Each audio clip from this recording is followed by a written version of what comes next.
made a lot of notes about the presentation. I've entitled it NFL Disability 2012. As Dave mentioned, there have been some baby step improvements, and under the CBA that went into effect in the fall, there are some really pretty good improvements for the guys who are still playing or younger players who have just recently retired. For those of the older guys like Dave that suffered at the hands of the plan, terrible injustice. I fully support everything he said about the deficiencies of the adjudication of his claims. There really isn't a lot of help or relief, and I think that was, again, a real shortcoming of the plan.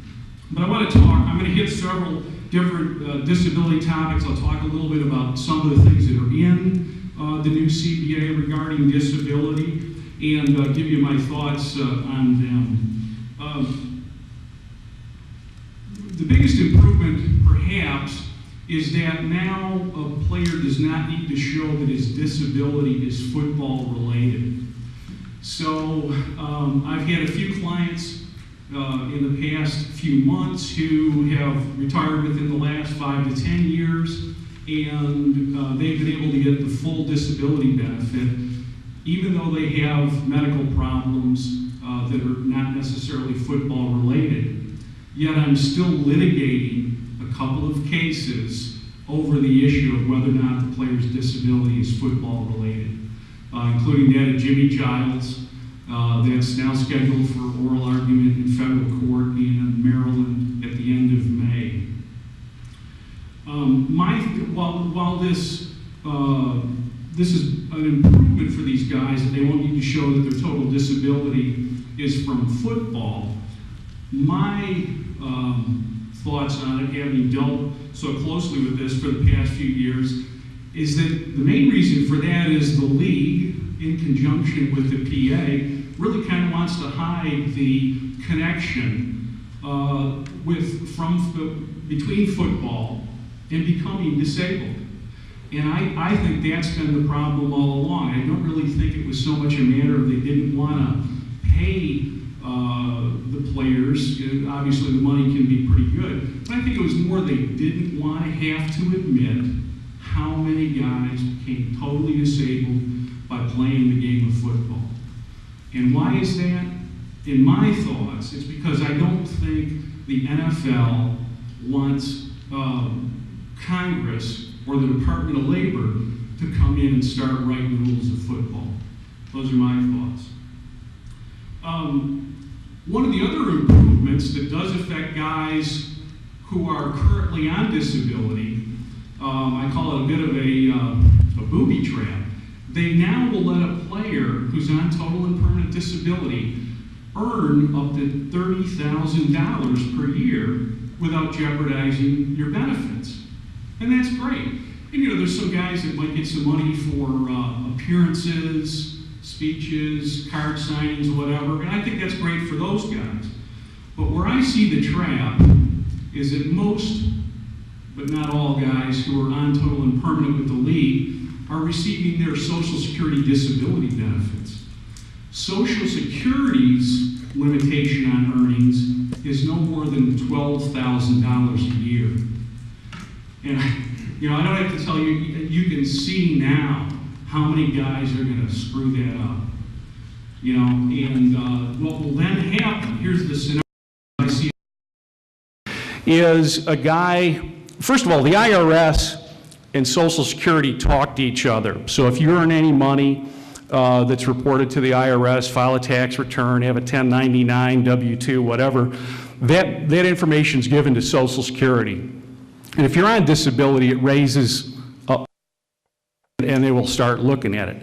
So I envision some guy who's going to go and earn $15,000. Not a lot of money, no big deal. And they haul him into Social Security and they're going to cut him off. And he's going to say, but I thought I could earn $30,000 a year. I see it now. So Social Security's going to say, no, that's not our rules. I don't know where you got that. And they will cease his benefits. Well, guys that are on total and permanent disability now have to send in a statement every year indicating that they're still on Social Security disability so that the plan's not looking at them. Well, these guys are going to get ceased, and then they're going to not have the information to give to the plan that shows they're still on Social Security. So what's the plan going to do? Well, they could cut them off outright, but most likely they might do something real generous like send them to one of the plan doctors. Now, you know, so good luck. So John, are you saying that the guys that are on disability now, that you have to go back to see the doctor a year, or you know, every year to get another evaluation? Well, I'm saying if a guy goes over this earnings limit for Social Security, thinking that he can earn more money because the plan now allows 30, Social Security will cut them off. So if Social Security cuts them off, I would think that the plan will then send them to see one of their doctors, and Dave's already explained. Yeah, Bruce? And John, wasn't there a rule at one time that every 5 years they asked you to go back to see the doctor again? Yeah, yeah, that was the next thing I was going to say. Under the plan, unless when they put you on disability, they think that you're specifically going to improve in the near future, they sort of diary your case for review in 5 years. However, I think the guys who are on Social Security disability, they won't have any actual medical review. Now, Social Security itself is supposed to review people about every 3 years, but to take you off of Social Security disability, you'd have to have either engaged in substantial gainful activity over the limit, or your medical condition is substantially improved. But I see a lot of guys that are going to get caught up. They're going to be confused about how much they could earn. Another change in the plan is that the Disability Initial Claims Committee, or the DICC, or as one of the Groom Law Group attorney refers to it, the DIC, it's one person from the PA and one person from the league, and they consider the disability applications at the initial level. And in the up to date, if they were split, if one decided the person was disabled but the other said no, he's not disabled, that was a deemed denial. The guy was denied and he could then appeal it to the board. What they're going to do now in those situations is have a medical professional make the deciding vote. Now, I don't know who the medical professional will be. I don't know if they'll have just one person who has one medical specialty. I don't know if they might be trying to give Dr. Casson another job, but we'll have to see how that plays out. The next change, I don't want to necessarily call it an improvement, is the plan now calls for the use of an arbitrator if there's a dispute in a disability claim. And again, we don't have all the details of this yet, and I think the wording is a little bit confusing. They say that if there is a benefit dispute, they don't say a benefit denial. So they say if there's a benefit dispute, the case can go to an arbitrator. And both sides can take depositions of the witnesses, and there can be essentially an administrative hearing in front of the arbitrator. Now, when they say benefit dispute, not a denial, and they talk about both sides, I'm confused. Does that mean that the NFL is one side and the PA is the other side? Which was, I believe, the situation when you had your first line of duty claim, Dave? The PA was on one side and the NFL was on the other.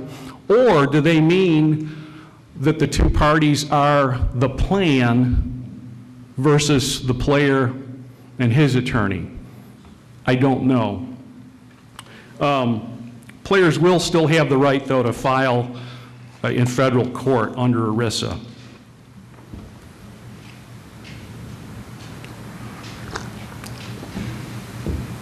Now, perhaps the most highly touted new benefit in the CBA regarding disability is the neurocognitive benefit.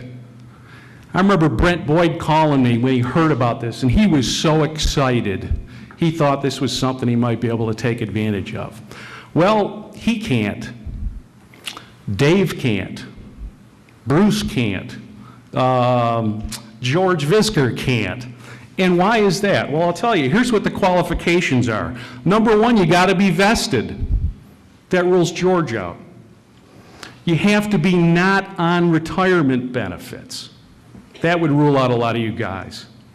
Or line of duty benefits. You can't be on total and permanent disability. That would rule Dave out.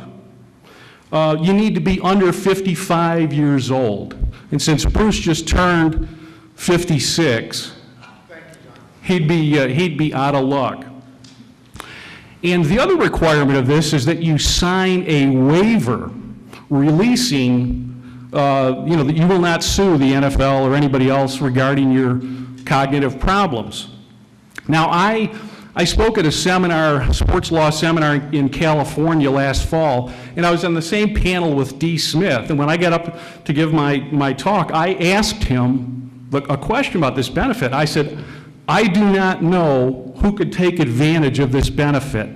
The way I read it, the only person who could maybe take advantage of it is a vested player under 55 who is still working, okay?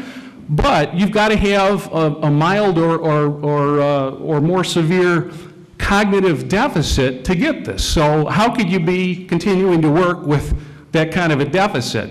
And of course, he did not answer the question. I still have not received an answer. And again, so I just don't see who's going to benefit by this. And a new term I threw into Dave's vocabulary some time ago was, I think this is what we call an illusory benefit. It's an illusion that there is any real benefit there. And I think, I could be wrong, I would love to know if anybody ever qualifies for this, but I think it was thrown in for public relations. They had to tell the public, the media, Congress, oh, we're taking care of our guys. You agree with me, Doctor? Absolutely. Okay. That's exactly why they did it. They go back and tell Congress, look, we gave them a benefit. The fact that they made it so that you can't use it is beside the point. My golly, Congress, we're taking care of these guys. Well, thank you. I'm happy to hear a doctor confirm that for me. However, let me throw this in, and this is free legal advice. Should any of you qualify for this benefit, and should you sign the waiver of your right not to sue, I think you can, if you then want to sue, I think you can, because if you have a cognitive deficit severe enough to qualify, you probably don't have the sufficient mental capacity to waive your rights.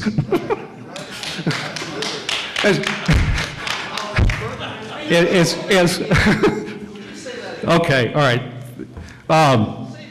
All right.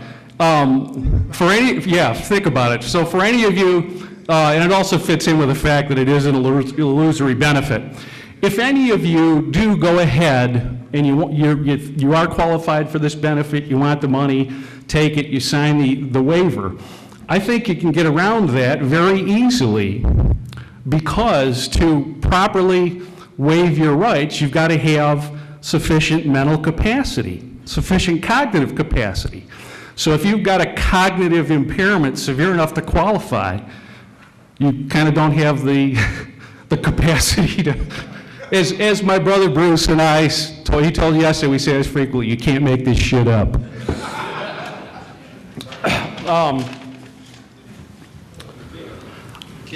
I want to, one thing that I think has led to a lot more guys getting on the planned disability, it's really been going on since about 2008, effective back in 2007, was if you qualify for Social Security disability, they have to accept you as being disabled under the plan, unless at least 4 members of the plan say that you've got it by fraud. I don't know how they do that, but now that still only applies to guys who are under 55. So if you're over 55 and just get on Social Security, that's not going to help you. But for younger guys, I still think that is the best way to qualify. Social Security is not easy. It is not a cakewalk, but we have thousands and thousands and thousands of regulations, rulings, case law. And for example, when I have a disability case with Social Security, I know what I need to do to prove the case. I know that a treating physician's opinion is going to be given great weight. And I know what the specific criteria is. In general, it's that you cannot work on a full-time sustained basis when we consider all your impairments. I don't know that with the plan. As Dave mentioned, you know, they're still using the same questionnaires with their doctors that they've been using before they took a Social Security determination into account. And it doesn't set forth how many pounds a guy could lift and carry. It doesn't set forth how many hours he might be able to walk, sit, stand, those sort of things. And you need to compile those in consideration of an 8-hour day, 5-day work week to determine whether a person is disabled. Social Security does that. The plan doesn't. So again, I still think that's the best way to try to qualify for planned disability. George, you had a question? Yeah, real quick, I was writing when you were talking about the best way to qualify. Can you speak up a little bit more? Yeah, George, why Or don't go you to use the- the yeah. microphone? Please. I'm sorry, I was writing when you said the best way to qualify, was it for SDI? No, I think the best way to qualify for total and permanent disability under the plan, Okay, this is assuming the you're plan- vested. This is the plan's TMP, not Social Right. Security. Right, is if you win Social Got it, Security. okay. Conrad. Could you follow up on that? I think they can hear me without the microphone. So let's say someone is getting disability because he was on Social Security disability, right? Right. And then because he can earn $30,000, he ends up earning $30,000, but he loses his Social Security disability. Will the plan take his disability away too? They really haven't set up the rules. He could. He could lose Social Security and the plan. They haven't really set up the rules on what they will do in that situation, but what I would assume they would do is then send them to see their plan physicians. And again, one of the very good things about Social Security disability is we have to consider all of a person's impairments in combination. And that's the guys that I see. It's usually a combination. It's part orthopedic, part neurological, part cognitive. You got to put that all together. But if the plan sends you to see doctors, they'll send you to an orthopedist over here. And then they'll send you to a psychologist over here. And so both of them might say, well, from an orthopedic standpoint, he's got limitations, but he can work. And the psychologist says, well, he's got some limitations, but maybe they're not severe enough to work. But you got to put them together to see if the person can work on a full-time sustained basis. The plan doesn't do that. They don't take vocational aspects of disability into consideration. And as Dave mentioned, they don't have any experts up there. Essentially, the people on the retirement board are volunteers. I have no idea whatsoever if they get any training. I don't think they do. And so they rely on these plan doctors to make a decision for them, but the doctor's decision isn't always complete, doesn't take in the whole picture. So John, so say a guy, pre-93 guy, wants to go try to get his disability. So he calls up the Bell plan, right? And he talks to the ladies up there, and then they send you the paperwork out, right? You fill the paperwork out, send it back. Then they schedule appointments for you for doctors. I assume there's doctors now that are their doctors, the same doctors that are there. They don't use different doctors, or They usually find the doctor who's most conveniently located 4 states away to send you for an exam. Yeah, they need to drive, yeah. If I No, could- but hey, Gary, if you've won Social Security disability and you give it to the plan, they'll accept that. They're not going to send it to the doctors under the current. That's still being under 55, John. Yeah, still being under 55. Now, here's a situation, I don't want to confuse you too much or get too technical, because obviously it can be. To get Social Security disability insurance, which is essentially the same plan as Social Security retirement, it's like an insurance plan. You're paying the premiums when you're working and their FICA taxes are taken out, or you pay self-employment tax. And you need to be currently insured to get disability. So if you've worked steadily, generally you're going to have this insured status coverage for about 5 years afterwards. But after that, if you become disabled after you have the insured coverage, you're out of luck. So what I'm seeing with a number of players these days is they don't take a job after football. So let's say a guy retired in '94, doesn't work, and he has insured status for Social Security probably through 1999. And then he becomes disabled in 2001. He can't get Social Security disability because he doesn't have the insured status. Now, he can file his claim with the plan and they'll send him to their doctors.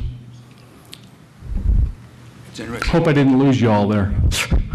If I could just add my experience when I applied for the line of duty in '83, which I was denied, even though I met the percentage of qualification. And in '95, when I applied for total and permanent disability, you have to pay for your own transportation to the doctor. Okay, so it's not like they're setting it up for you. No, that's in the past, Dave. Yeah, that was back at that time. That was the case. They've changed that. They will now pay. Okay, I stand corrected. Although I had a client who lives in Columbus, Ohio, who was scheduled for an examination with a doctor in Durham, North Carolina, that was slated to take all day. And the next morning, the plan set him up with an exam in Charlotte, North Carolina, which was 300 miles away. And, how am I going to do this? So you're saying that the current players that make millions and millions of dollars, when they get out of it and they want to retire from the NFL, they better find a job. Because if they don't have a job, they'll never get Social Security disability and they'll never get disability from the NFL. Yes. They have to have earned income in 5 years. Yes. They can't live off their investments. They have to have a job with, earned income. Correct. And that's, and I'd be surprised if anybody at the PA knows that, or if they do, they're not telling these guys. And I'm seeing it more and more with the younger players who had made more money and they're able to live successfully off their savings for a few years, but then by the time, with their injuries degenerating with more time and age and they're ready to file for disability, they're out of luck for Social Security. And obviously the plan doctors do say some guys are disabled, but that's not the common story. John, do you know how many guys right now are on total and permanent disability through the NFL? I don't. Somebody yesterday cited a figure, it was from a few years ago, that there was only 300. 317 and 205. Yeah, but that was before they accepted Social Security. So I'm sure it's higher. Safer to be agreed, safer to play football than to be involved. The next thing I'm going to talk to, which has been touched on by Dave and others, which I think is a huge problem, is the plan's failure of their fiduciary duty towards retired players.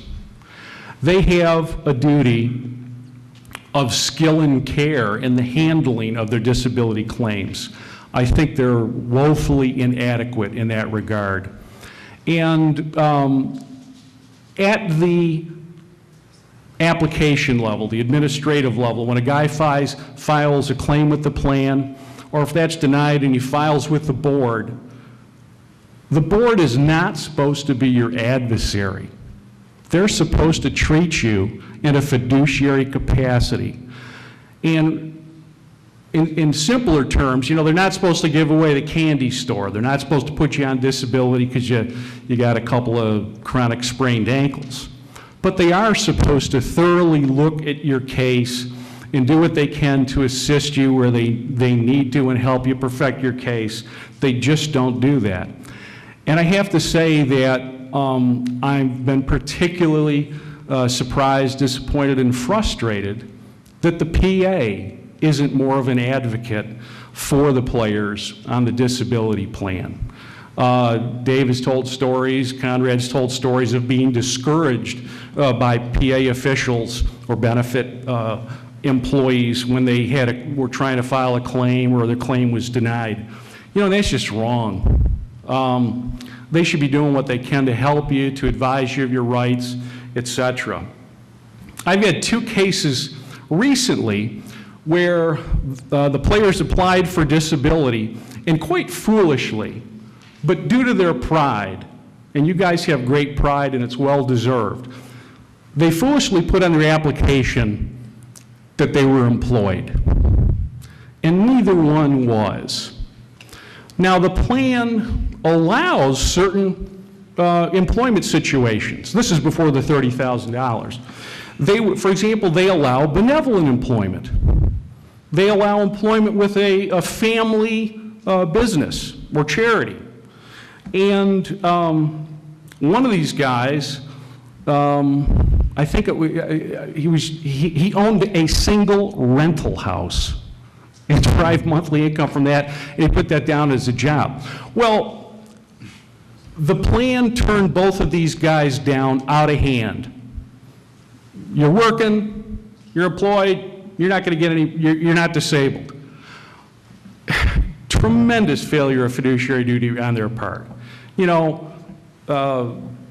Bruce, I see you applied for disability here and you got a job listed. This is Paul Scott in the benefit office. Could you give us some details about the work? Yeah, Paul, good to talk to you. I'm glad you answered my call. I own a rental house. How many? Just one. You get monthly income from it? Yes. You have a rental business where you supervise people? No, it's just, somebody pays me rent on a house. Oh, well, that's not work. We'll go ahead and process your application. They don't do that. So, and then another, I think, tremendous failure is Dave mentioned the case of Dave Dewerson. And when Doug L., somebody mentioned this yesterday, when Doug L. was asked about Dewerson, Doug L. said, well, when we saw him, we thought he was pretty sharp, we thought he was okay, and oh, by the way, I think all the board decisions were unanimous. Well, to me, that's terrible, because there's got to be a number of situations, and I've seen it from my own cases, where at least one of the 3 guys representing the PA should be saying, hey, wait a minute, this doesn't look right. Is there a problem here? We need to ask this doctor some further questions. We need to get more information here before we turn this case down. And they don't seem to be doing it. It's just in lockstep. And Conrad said it yesterday, the PA's not the help that it should be. And I think that is kind of a double whammy to the failure of fiduciary duty. And as Bruce said yesterday, the PA and the NFL are in bed together. They're business partners. And I think ultimately, I think that's why a lot of cases have been denied and there was such a problem with it, is the PA, rather than helping the guys, advocating for the guys, with a wink to the NFL would say, yeah, we need to keep down the number of guys who are totally disabled due to football. Well, just another, so wrong. Just another point case, think about how many guys are, are a game away from being vested, or have, 5 games, or, away from getting vested and getting cut. I wonder what that number would be. That would be interesting to find out, Well, yeah, I'm sure there's a lot of, a couple of people have asked me, how many NFL clients I have, or, how many guys I'm helping, et cetera. And something I've said is, I haven't kept the exact count, but I talk to at least 15 to 20 guys for every case I can accept. And almost always the reason I can't take a case is some technical reason like that. I'm not vested. I took my early retirement. I've had a number of guys who clearly would meet the criteria for line of duty. They missed the deadline by a couple days. And then I'm in the unfortunate position, I think sometimes they get mad at me, don't blame the messenger. I didn't write the rules, and it's not that I don't want to help you, I can't help you. So the other thing that I wanted to mention is that under the CBA, they recognize that they do need further improvements to the disability plan. Both the PA and the NFL were supposed to appoint some members to a panel or a committee prior to October 1st to come up with some further guidance along these lines. And I volunteered my services. And the guys from the PA, I don't get it. The guys from the PA, we had a huge chapter in Atlanta. They don't want to talk to me. All I'm trying to do is help retired players. Cornelius Bennett, one of my former heroes with the Bills and the Falcons, head of the retired players steering committee or executive committee. Hi, John, how you doing? He doesn't want to hear about disability. Nolan Harrison, they don't want to hear it. And so I tried with the NFL. I tried volunteering with the NFL. I said, look, I'm just concerned you don't have anybody who really knows anything about disability. I'd like to help. I'll even stop doing disability cases, but they didn't want my help, so I guess I'm stuck with you guys for a while. That's what I have on the basics of the presentation. I'll certainly be happy to answer any questions that anybody has that haven't already been asked. Just one question. Why do they want to deny everyone disability if they have the funds there? Conrad, again. Why wouldn't they try to help? Yeah, Conrad, to my mind, and I don't know that this is the case, but having done this for a long time, I think it's not the money. I think they didn't want, and they'll give you your inactive disability, as Dave found out, Brent Boyd found out. They didn't, I think they didn't want a high percent, and this is why they've taken away that you need to be, have a football connection for the higher paying category benefits. I think they just didn't want anybody, Congress, to come and say, how many guys are disabled because of football? And if there was a real high number compared to, if we, for example, if we had 25, 30% of retired players disabled due to, vested players disabled due to football, Congress might say, geez, we need to get OSHA over here and start writing the rules of the game. That's the only thing I can think of. And Conrad, now they can't ignore it with concussions.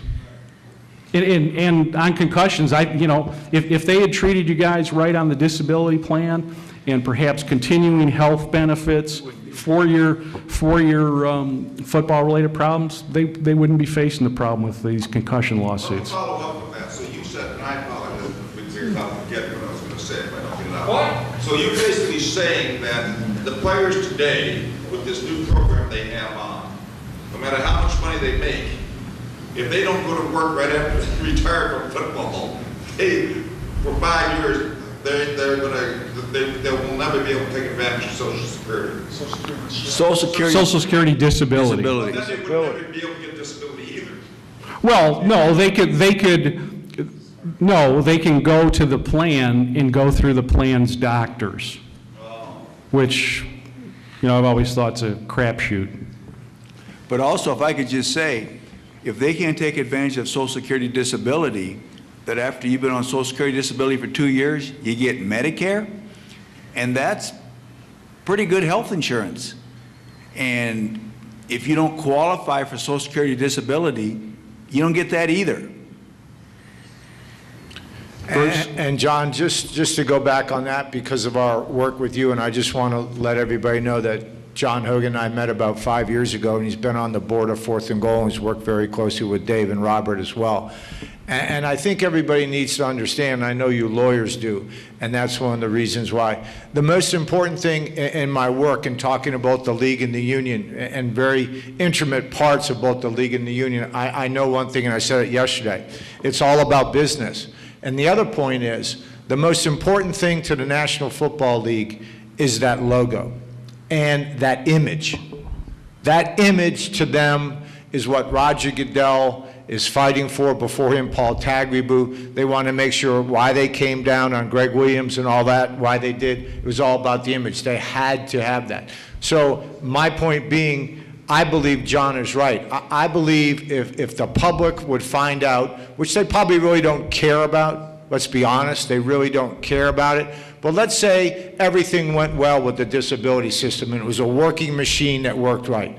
I don't think the NFL, or the NFLPA for that matter, would want to know that in the last 15 years we have 2,362 players on some type of permanent, partial, whatever disability, because that doesn't look good.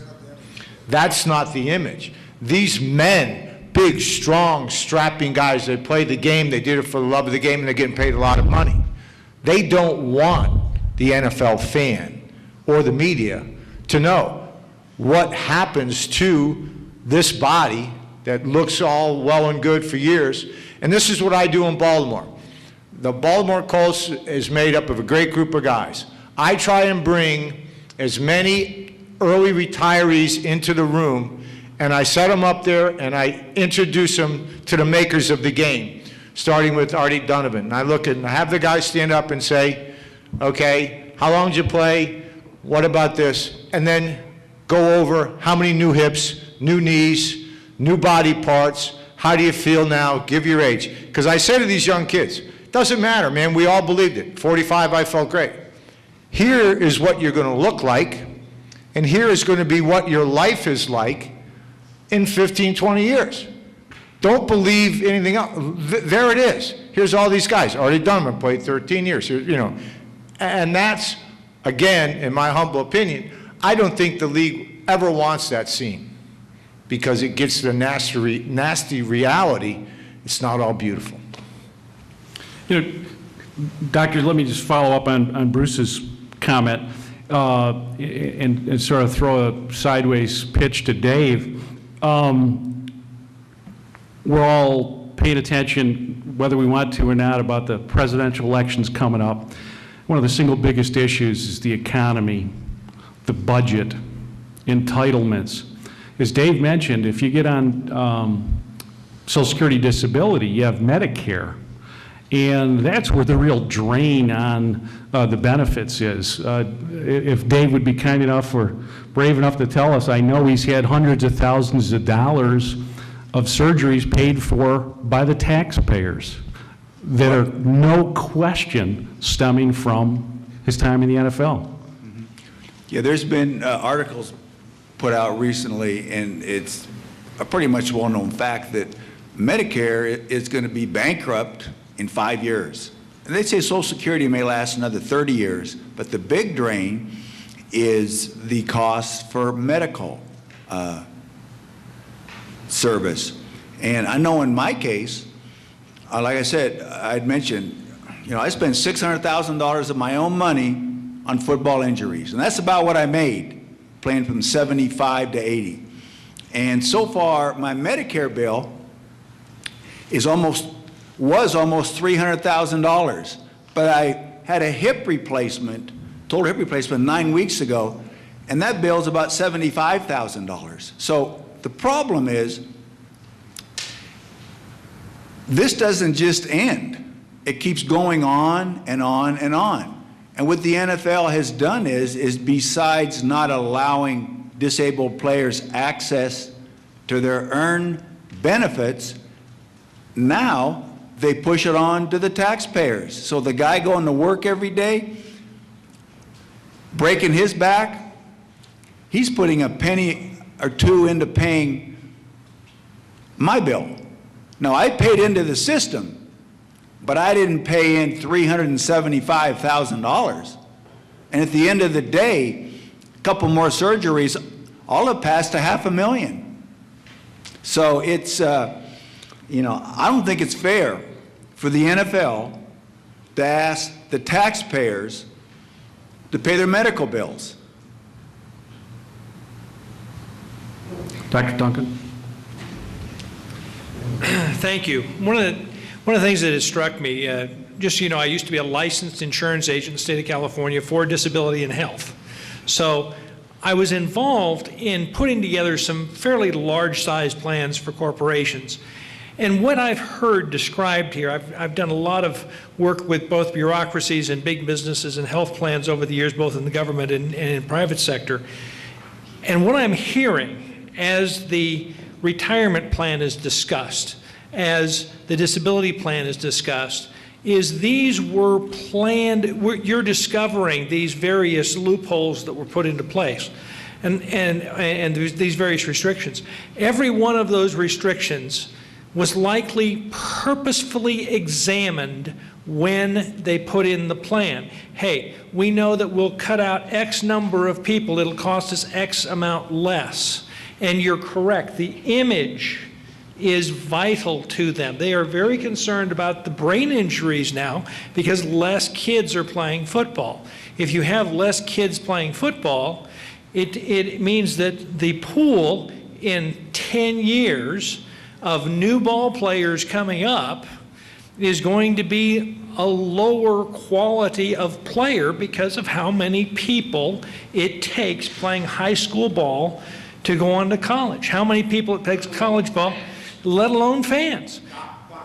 There is no minor leagues in the National Football League. We all know that. So where that comes from? It comes from the college community.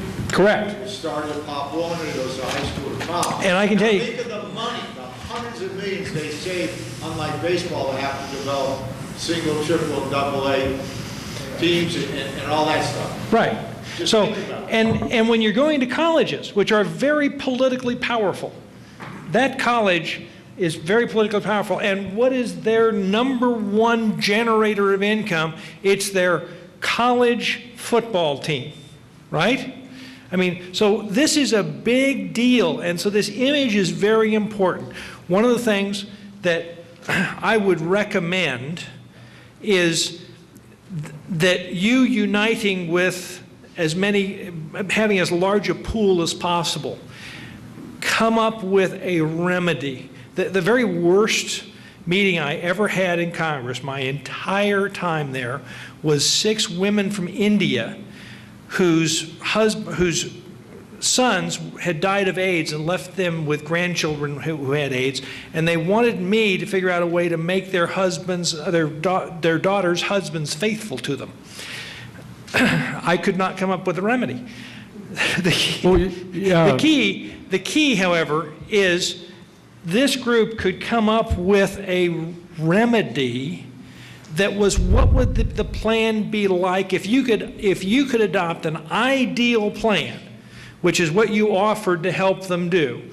If you could figure out an ideal plan that would correctly handle the disability, the health care, and yeah, not having football as the source. Probably 3 years ago. I've actually, written and rewritten a plan, numerous times, and then with the Eller1 lawsuit where we intervened, we submitted detailed disability proposals, pension proposals, et cetera. I mean, it's not that we haven't offered solutions. They don't want to hear it. Well, that's true. So then you go to the other market, which is how educating Congress about, look, these are the simple things we've asked for. And thank you.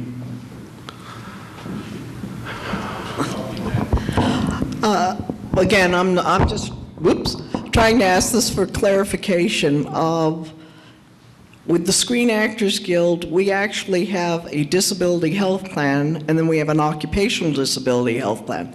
The difference is the disability health, this is with the trustees. The disability health plan, they'll give you the pension. The occupational disability health plan, they will give you pension and health. And it's the occupational disability health plan that they're not giving us, or not even telling the members about. So just again, for clarification, with the NFL, you only have one thing that's called disability in your... Well, there's several forms of it, but it doesn't give you health benefits. Okay, so within your pension plan, it's completely separate, or there is no health plan with the pension plan? No. Retired players now get, is it 5 years? 5 years, right. 5 years. After that, you're out of luck. And that's the thing. And again, unless you are lucky enough to get, like Ron Mix was talking about, workers' compensation, maybe if you've got a devastating injury, maybe the best thing is lifetime medical. But that only covers, who said it? George. If his knee or his brain is a problem, he's all set. But if he's got a problem with the ticker or liver and kidneys, he's got a big problem. So again, a lot of the health care NFL, certainly the disabled NFL players, is being paid by the taxpayers through Medicare. And I'll agree with you. It seems like the trustees have no medical knowledge, no fiduciary knowledge for either of our groups. Thank you. Thank you.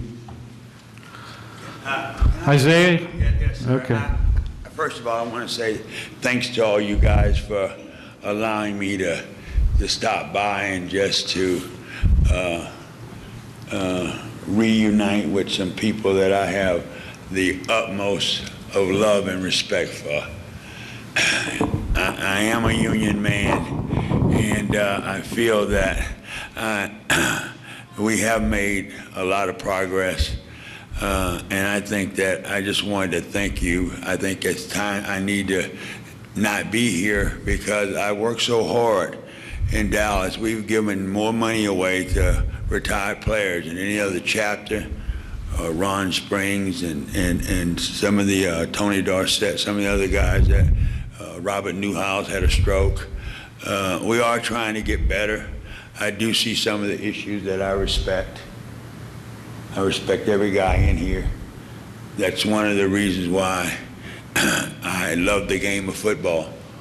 I don't know why we can't fix a lot of this, but evidently, from what I'm hearing, is that people have a different of opinion, and some of it probably true, and some of it's probably not true. Everybody's saying the same mumbo jumbo. He's blaming him. He's blaming him. The players are the ones who are suffering, and so I just hope that in our lifetime, that from the hard work that a lot of you guys are doing, that some good may come out of it. But I just don't understand. I don't understand that if a player needed something that his local chapter or somebody couldn't go and represent him and help him get what he needed to get. I don't know why that they can't change some of these things that you all are talking about. It makes common sense to me that things need to be changed, and but why, I don't know. And so Isaiah, thanks for coming and for the work you do, and the charitable work. Charity begins at home, and there's nothing greater than helping your brothers who have problems. The fabulous work that Bruce and Fourth and Goal have done, the help that Dave and Robert have given through the blog, the fabulous work that the Gridiron Greats are doing, et cetera. That's fabulous. Yeah. But if we had adequate pensions, decent health care, and a responsive disability system, we wouldn't be in the position where we needed to give you know, hither and yon charity to guys. And I see your point, and I respect it. How do you change it, though? How do you, other than? Yeah, you know, from my perspective, and I'm not a former player, but I've been in the thick of it for a long time. Again, I've told you, I've had one of the biggest retired players chapters is in Atlanta. Yeah. You know, I've talked with Dewey McLean a number of times. I said, Dewey, you know, here's the disability problems, here's the plan, let me come and explain it to guys. They don't want to hear it. Leadership. Yeah, and Isaiah, as an outsider, and before I got involved in this, it was amazing to me, the retired players who had come to me looking for help, they didn't know where to go for answers. As I say, I want to send bills to the plan or the PA just for answering guys' questions. I've always thought, yeah, the PA should stand up for guys. They should advocate for guys. When I was in college, I was in the laborers union.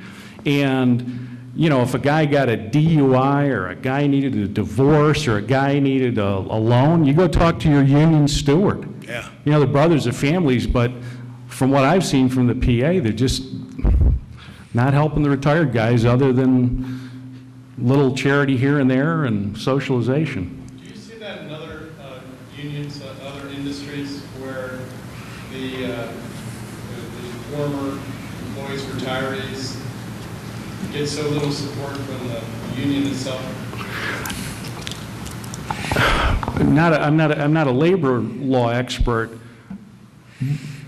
but I don't, and I'm not aware of it. And I've actually spent a lot of time talking to some various AFL-CIO people in the last few years. And the thing is, legally, there was I think it was a steelworkers union case that came out years ago, and it said that the retirees don't have their own rights, it's the active union members. But the thing is, if you were in the steelworkers union, the pipe fitters union, Teamsters, whatever, you know, you had the job for 30 or 35 years, you were retired for 5 or 10. Football is just completely the opposite, it's upside down. I'm going to close by saying that I wish you guys the best of luck in what you're trying to do. Anything that I can do to bring us together, I'm willing to do that. Sometimes that maybe there's no fix to some of these problems we have other than legal or whatever. Mm-hmm. But all I'm going to do is try to do the best I can to help every player that crossed my plate in Dallas, across this country, giving them the kind of great information you provided today. But I'm a linebacker. I'm not a lawyer. I'm not a friggin' workman comp guy. I love every one of you, and I just think it's a little friggin' sad. I think it's sad that we got to fight like that amongst each other, and it's hard for me. You open your heart to me and allow me here, and I love you guys for it. And one of y'all.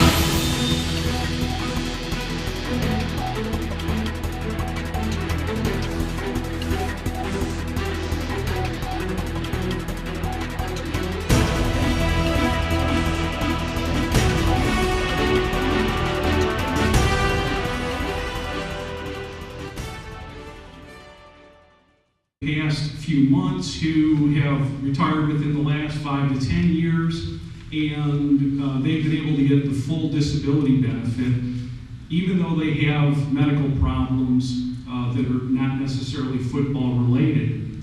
Yet I'm still litigating a couple of cases over the issue of whether or not the player's disability is football related, including that of Jimmy Childs. That's now scheduled for oral argument in federal court in Maryland at the end of May. While this is an improvement for these guys, and they won't need to show that their total disability is from football, my thoughts on it, having dealt so closely with this for the past few years, is that the main reason for that is the league, in conjunction with the PA, really kind of wants to hide the connection between football and becoming disabled. And I think that's been the problem all along. I don't really think it was so much a matter of they didn't want to pay the players. Obviously, the money can be pretty good. But I think it was more they didn't want to have to admit how many guys became totally disabled by playing the game of football. And why is that? In my thoughts, it's because I don't think the